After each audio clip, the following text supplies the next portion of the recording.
இல்ல நீங்க வன்னியர்களுக்கான அரசியல் அவர் பண்றாரு அப்படின்னா ஒரு பட்டியல் இனத்தை சேர்ந்த 2 பேருக்கு அவர் ஒரு மத்திய இணையமைச்சர் பதவியெல்லாம் குடுக்கணும் அப்படிங்கிறதே ஒரு பெரிய மனசு தானே சார்?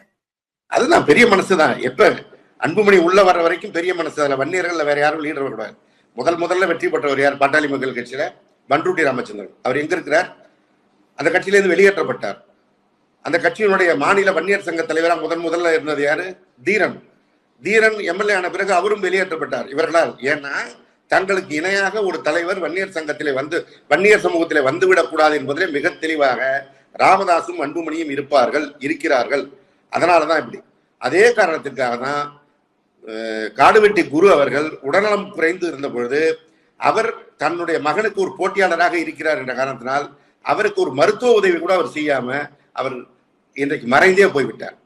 எனவே அவர்கள் பூத்தா அருள்மொழி, பூத்தா இளங்கோவன் பட்டியல் போடலாம். பாட்டாளி மக்கள் கட்சியில யாரெல்லாம் பெரிய தலைவர்களாக வந்திருக்க வேண்டியவர்களோ அவர்களை பூரா ஒதுக்கி தள்ளினார்கள் என்பது. இவரை ஏன் வச்சிருந்தாங்கன்னா ஜி கே மணி மேட்டூரை தாண்டி வெளியில வர மாட்டார்.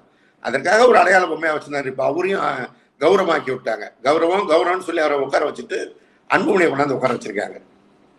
இல்ல அதையும் அவர் சொல்றாருல்ல, அந்த கௌரவ பதவி எனக்காக தான் உருவாக்கப்பட்டிருக்கு, என்ன தூக்கி எரியணும்னா எரிஞ்சிருக்கலாம், ஆனா அவங்க அப்படி பண்ணல, அப்ப எனக்கு முக்கியத்துவம் கொடுத்து ஒரு பதவியை உருவாக்கி அந்த இடத்துல என்ன உட்கார வச்சிருக்கிறாங்கன்னு மணி அவர்கள் சொல்றாரு.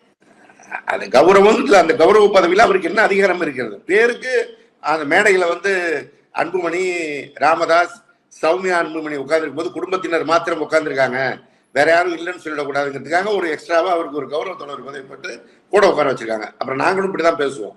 இந்த தரம் தாழ்ந்து ஜி கே மணி பேச முடியும்னா நாங்க தரம் தாழாமலே இந்த எல்லா விளக்கத்தையும் எங்களால சொல்ல முடியும்.